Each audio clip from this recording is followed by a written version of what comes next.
لیکن حقیقت اس کے صریحاً برعکس ہے۔ سینٹا کلوز دراصل سینٹ نکولس کے نام کے تلفظ کا مخفف یعنی سینٹ نکولس کا مختصر تلفظ یا ادائیگی ہے۔ نیدرلینڈ کی زبان یعنی ڈچ لینگویج میں سینٹ نکولس کو سینٹرکلاس کہا جاتا ہے، اور جب چھوٹے بچے سینٹ نکولس کو اپنی معصوم زبان سے بولتے ہیں تو وہ پورا نام یعنی سینٹ نکولس کی بجائے صرف سینٹا کلوز ہی کہنے میں کامیاب ہوتے ہیں۔ آج بھی آپ اگر کسی چھوٹے بچے کو کہیں کہ وہ نام سینٹ نکولس بولنے کی کوشش کرے تو وہ اسے کم و بیش سینٹا کلوز ہی کہنے میں کامیاب ہوگا۔ لیکن آخر یہ تاریخی نام سینٹ نکولس یا عرف عام میں سینٹا کلوز تھا کون؟ ایک مشہور امریکن مصنف واشنگٹن ارونگ نے اپنی کتاب ہسٹری آف نیو یارک میں مائرا کے سینٹ نکولس کی داستان کو دنیا ادب میں ایک نئے اور انوکھے انداز میں پیش کیا ہے۔ ارونگ اپنی کتاب ایک فرضی اور گمنام شناخت سے شائع کرواتے ہیں۔ ترکی کے شہر ڈیمرے میں آج بھی سینٹ نکولس کا قدیم چرچ موجود ہے۔ یہ church Saint Nicholas of Myra کی جائے تدفین پر ہی تعمیر کیا گیا ہے۔ آج یہ چرچ دونوں بحیثیت ایک چرچ اور ایک میوزیم زیر استعمال ہیں، اور یہ عمارت یونیسکو کے ممکنہ ورلڈ ہیریٹیج سائٹس یعنی عالمی اثاثوں کی فہرست میں شامل ہونے جا رہی ہے۔ سینٹ نکولس ہی کے نام سے ایک اور church Basilica of Saint Nicholas Amsterdam Netherland میں بھی موجود ہے۔ حقیقت تو یہ ہے کہ آج 1600 سال گزر جانے کے باوجود سینٹ نکولس کے نام سے یورپ بھر میں کئی چرچ موجود ہیں۔ سینٹ نکولس کی وفات کے تقریباً 200 سال بعد اس وقت کے ترکی کے مسیحی شہنشاہ تھیوڈس دوئم نے مائرا میں سینٹ نکولس چرچ کی تعمیر کا حکم دیا۔ مشہور مسیحی تاریخ دان پروکوپیس لکھتے ہیں کہ شہنشاہ جسٹینین اول جو 527 تا 565 عیسوی حکمران رہے نے قسطنطنیہ یعنی آج کے استنبول میں سینٹ نکولس کے نام سے ایک اور چرچ بھی تعمیر کروایا۔ 1087 سے لے کر 1197 کے درمیان سینٹ نکولس آف باری کے نام سے ایک اور عالی شان چرچ بھی تعمیر کیا گیا۔ تو اب آئیے اپنے آج کے اس عام کردار یعنی سینٹ نکولس کی زندگی کے کچھ رازوں کے بارے جاننے کی کوشش کریں۔ سینٹ نکولس 15 مارچ 270 عیسوی میں یونان کے ساحلی قصبہ یعنی پیٹرا میں پیدا ہوئے، اور 73 سال کی عمر میں وہ 6 دسمبر 343 میں انتقال کر گئے۔ مائرا کا موجودہ نام ڈیمرے ہے جو کہ ترکی کے صوبہ اناطولیہ میں واقع ہے۔ تاہم شہر کی کئی قدیم عمارتوں پر اس کا تاریخی نام مائرا آج بھی لکھا ہوا ملتا ہے۔ پیٹرا میں ایک امیر جوڑا رہتا تھا جن کی کوئی اولاد نہ تھی۔ وہ راسخ العقیدہ مسیحی تھے۔ بہت سی دعاؤں، مناجاتوں اور منتوں کے بعد جب ان کے ہاں ایک بیٹا پیدا ہوا تو انہوں نے اپنی اس اولاد نرینہ کو خداوند کو نذر کر دینے کا فیصلہ کیا۔ ماں باپ کی خواہش کے مطابق نکولس جب سن بلوغت کو پہنچا تو وہ خدا کا خادم یعنی ایک پریسٹ بن گیا۔ بعد میں یہی نوجوان سینٹ نکولس مائرا شہر کے بشپ بھی بنے، اور موت کے کئی سال بعد کیتھولک چرچ نے انہیں کینونائز کرتے ہوئے سینٹ کا درجہ عطا کر دیا۔ تاہم سینٹ نکولس جب ابھی نوجوان ہی تھے تو ان کے والدین ایک موذی وبا کا شکار ہو کر انتقال کر گئے، اور وہ اپنی ساری دولت نکولس ہی کے نام چھوڑ گئے۔ تاہم اس قدر زیادہ دولت کے اکلوتے وارث ہونے کے باوجود سینٹ نکولس نے ایک نہایت ہی سادہ اور دوسروں کی خدمت میں وقف کردہ زندگی گزاری۔ انہوں نے سوچا کہ مجھے اتنی زیادہ دولت کا کیا کرنا ہے، چنانچہ انہوں نے اپنی ساری دولت اور سرمایہ غریبوں میں بانٹ دیا۔ ان کی سخاوت اور رحم دلی کی کہانیاں اور قصے قرب و جوار میں بھی ہر جگہ پھیل گئے۔ ان کی اسی روش کی بنا پر کچھ لوگ انہیں تحفہ دینے والا اور کچھ ایک کراماتی ولی کہنے لگے۔ ان کی زندگی کی ایک ایسی ہی کہانی کچھ یوں ہے۔ ایک بار بشپ نکولس کو معلوم ہوا کہ ان کے پیرش میں ایک غریب آدمی ہے جس کی 3 بیٹیاں ہیں۔ یہ آدمی کسی ساہوکار کا مقروض ہے اور قرض واپس کرنے کی بالکل پوزیشن میں نہیں ہے۔ اس سنگ دل ساہوکار نے اس غریب آدمی کو خبردار کر رکھا تھا کہ اگر وہ اسے اس کی رقم واپس کرنے میں ناکام ٹھہرا تو وہ اس سے اس کی تینوں بیٹیاں چھین لے گا، اور خدشہ تھا کہ وہ انہیں چھین کر کسی غلط راہ پر ڈال دے گا۔ اس غریب آدمی کے پاس اب صرف ایک ہی راستہ بچا تھا کہ اسے وہ اہم آدمی اس سے اس کی بیٹیاں چھین لے، وہ ان کی شادیاں کر دے تاکہ وہ انہیں اس کے ناپاک ارادوں سے محفوظ رکھ سکے۔ لیکن اس میں بھی ایک بہت بڑی دقت تھی، اور وہ تھی کہ اس کے پاس پیسہ بالکل نہ تھا کہ وہ اپنی بیٹیوں کا مناسب طریقے سے شادیوں کا انتظام کر سکے۔ اسی پریشانی اور ذہنی کرب میں سے گزرتے ہوئے بیچارہ باپ خدا سے کسی معجزے کی دعا کرنے لگا۔ ایک دن جب وہ صبح سویرے اپنے دروازے سے باہر نکلا تو اس نے دیکھا کہ وہاں دروازے کی چوکھٹ کے سامنے سکوں کا ایک تھیلا پڑا ہوا ہے۔ بوڑھا باپ یہ دیکھ کر بہت خوش ہوا، لیکن اسے یہ معلوم نہ تھا کہ وہ کون مہربان ہے جس نے اسے یہ مدد فراہم کی ہے، اور یہ بھی کہ وہ اس مدد کے لیے کس کا شکریہ ادا کرے۔ چنانچہ اس نے سوچا کہ وہ محض خدا کا ہی شکر ادا کرے گا، اور اپنی بیٹی کی شادی میں اور اس شادی کی تقریبات کے انتظامات میں مصروف ہو گیا۔ اب وہ خوش تھا کہ کم از کم اس کی ایک بیٹی کا تو بوجھ اور ذمہ داری اس پر سے کم ہوئی، اور وہ اسے اس ظالم ساہوکار اور سود خور کی دسترس سے محفوظ کرنے میں کامیاب ہو گیا ہے۔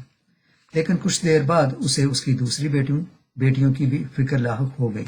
لیکن جیسا کہ اوپر بیان ہوا، بالکل اسی طرح سے ایک اور واقعہ پیش آیا، اور وہ اپنی دوسری بیٹی کی شادی کرنے میں بھی کامیاب ہو گیا۔ لیکن پھر کچھ دیر بعد اسے اپنی تیسری بیٹی کی شادی کی بھی فکر لاحق ہو گئی۔ لیکن ایک بار پھر وہی واقعہ پیش آیا۔ اس نے کسی کو اس کے دروازے پر سونے کے سکوں کا بھرا ایک تھیلے کو رکھتے ہوئے سنا، لیکن اس بار وہ ان سکوں کو وہاں سے لینے کی بجائے اپنے اس اجنبی مہربان کے پیچھے گیا، لیکن وہ اجنبی اس کی پہنچ سے دور ہوتا چلا گیا۔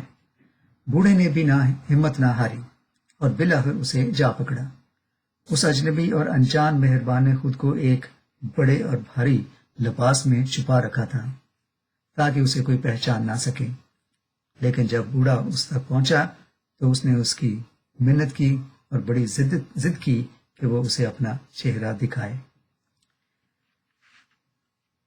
بوڑھا یہ دیکھ کر بڑا حیران ہوا کہ یہ تو کوئی اور نہیں بلکہ اپنا بشپ ہی ہے، یعنی بشپ نکولس۔ وقت کے ساتھ ساتھ سینٹ نکولس کے حوالے سے اسی طرح کی اور بہت سی کہانیاں مائرا اور مائرا کے آس پاس کے علاقوں میں پھیلنا شروع ہو گئی۔ وہاں کے لوگوں کے چہروں پر خوشیاں آنا شروع ہوئی، غربت دور ہوتی گئی اور لوگوں کی زندگیاں بدلتی گئی۔ غریب بچوں نے موزے نما تھیلے بنا کر اپنے گھروں کے باہر لٹکانا شروع کر دیے، کیونکہ بشپ نکولس انہی میں ان بچوں کے لیے پیسے اور تحفے ڈال دیتے ہیں۔ خاص طور پر جب کرسمس آتا تو سینٹ نکولس غربا اور خاص طور پر بچوں کے لیے رات ہی میں بہت سے تحفے تحائف ان کے دروازوں پر چھوڑ جاتے ہیں، اور صبح سویرے ماں باپ بچوں کو یہی بتاتے کہ رات کو خدا کا فرشتہ ان کے لیے یہ تحفے چھوڑ گیا ہے۔ لیکن یہ فرشتہ تھا کون؟ یہ فرشتہ تھا سینٹ نکولس۔ سانتا کلاus کی روایت کرسمس کی روح اور پیغام کو سمجھنے کے لیے بڑی ضروری ہے۔ تحفے دینا اور تحفے لینا کرسمس کی روح رواں ہے، اور اس کا کرسمس کی اصل اسپرٹ یعنی کہ گیونگ کے ساتھ گہرا تعلق ہے۔ 2020 سال پہلے بیت الہم کے لوگ جب سو رہے تھے، بلکہ جب آدھی دنیا سو رہی تھی، تو خدا نے رات ہی میں تاریکی کی خاموشی میں دنیا کو اپنی طرف سے قیمتی ترین تحفہ یعنی کہ خدا یسوع مسیح عطا کر دیے۔ اب چلتے ہیں سانتا کلاus کی روایت کے حوالے سے کچھ لوگوں کی طرف سے اٹھائے جانے والے اعتراض کی طرف۔ اعتراض کرنے والوں کی سب سے بڑی یہ دلیل ہوتی ہے کہ سانتا کلاus کا بائبل میں ذکر نہیں ملتا۔ تو بھائی ہمارے ہاں بے شمار رسوم و روایات ایسی ہیں، یعنی خاص طور پہ شادی بیاہ کی ایسی رسم و رواج موجود ہیں جن کا بائبل میں قطعاً کوئی ذکر نہیں ملتا، لیکن ہم پھر بھی انہیں مناتے ہیں۔ خاص طور پہ یہ روایات کا اوریجن تو ہندوستان کے کلچر کے ساتھ تعلق رکھتا ہے، لیکن پھر بھی تمام مسیحی ان روایات کو بڑی خوشی سے مناتے ہیں جن کا بائبل میں تو کوئی ذکر نہیں ملتا۔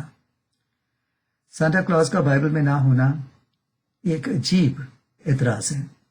سانتا کلاus کی روایت بائبل کے آخری کتاب کے لکھے جانے کے تقریباً 200 سال بعد شروع ہوئی۔ سینٹ نکولس کی وفات 6 دسمبر 347 میں 73 سال کی عمر میں واقع ہوئی، لیکن سینٹ نکولس کو آج کروڑوں لوگ سانتا کلاus کے نام سے ہی جانتے ہیں۔ تاہم سینٹ نکولس سے جڑی ہوئی روایات میں سانتا کلاus اور اس کے سفید اور سرخ لباس اور کھلونوں اور تحفوں سے بھرا تھیلا اور رینڈیئر اور دیگر چیزیں اس کے ساتھ آہستہ آہستہ شامل ہوتی چلی گئیں۔ اور چونکہ وقت کے ساتھ ساتھ کمرشلزم بڑھتا گیا اور سانتا کے ساتھ کچھ مزید لوازمات کا بھی اضافہ ہوتا چلا گیا۔ بعد میں یہ خوبصورت کہانی جب فلم بنانے والوں کے ہاتھ لگی تو انہوں نے اس میں مزید بچوں کی دلچسپی کے پہلوؤں کا اضافہ کر دیا اور اس میں پریوں اور داستانی عناصر کا اضافہ کرتے چلے گئے، اور لوگوں نے یہ سب دیکھ کر اس پر اعتراض کرنا شروع کر دیا کہ ایسا تو کچھ بھی بائبل میں نہیں ہے، اس لیے ہمیں اس روایت کی حوصلہ شکنی بلکہ مخالفت کرنی چاہیے۔ لیکن یہ اعتراض کرنے والے اس کے پس پردہ تاریخی ہستی یعنی سینٹ نکولس کی عظیم شخصیت کے بھی انکاری ہوتے چلے گئے۔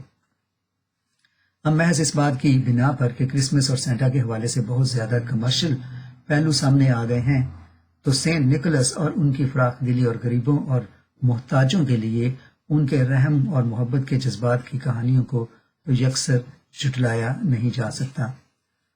تو محض آج کے کاروباری معاشرتی انداز کو دیکھ کر ہم سانتا کلاus کے پیچھے چھپی ہوئی سینٹ نکولس کی حقیقی کہانی کو تو ٹھکرا نہیں سکتے۔ اب واپس اپنی ابتدائی دلیل کی طرف چلتے ہیں کہ مسیحیت تو محض مذہب نہیں بلکہ یہ خدا کے ساتھ ایک ذاتی اور نجی رشتہ ہے، اور یہ کہ مسیحیت نام ہے ایک تہذیب کا، اور ایسی تہذیب جو پوری دنیا پر چھائی رہی اور چھائی ہے۔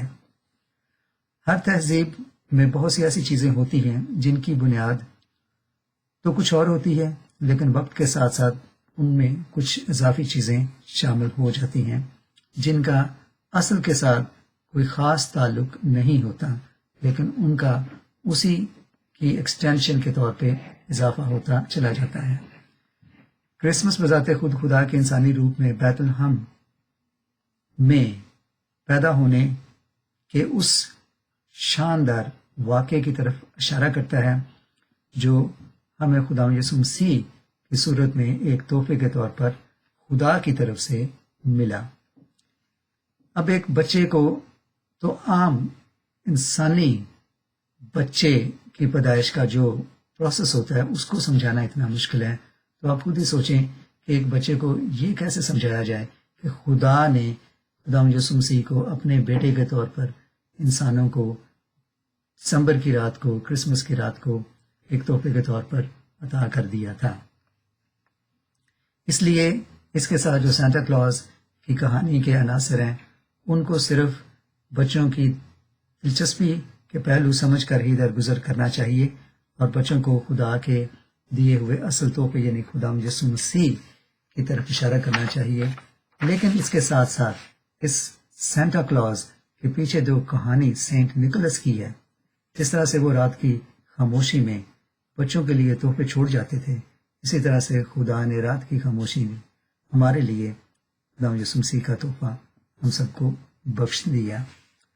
تو آنے والے کرسمس کو اپنے بچوں کے ساتھ انجوائے کیجئے اور اپنی فیملیز کے ساتھ خوشیاں منائیے، اور اپنے بچوں کو سانتا کلاus کے پیچھے چھپی ہوئی کہانی یعنی سینٹ نکولس کے بارے بتائیے کہ دراصل سانتا کلاus ہمیں سینٹ نکولس کی یاد دلاتا ہے جو ایک نہایت ہی مہربان اور شفیق انسان تھا، اور وہ غریبوں کے لیے تحفے لاتا تھا، اسی طرح جس طرح خدا نے ہمیں خدا یسوع مسیح کا تحفہ عطا کیا۔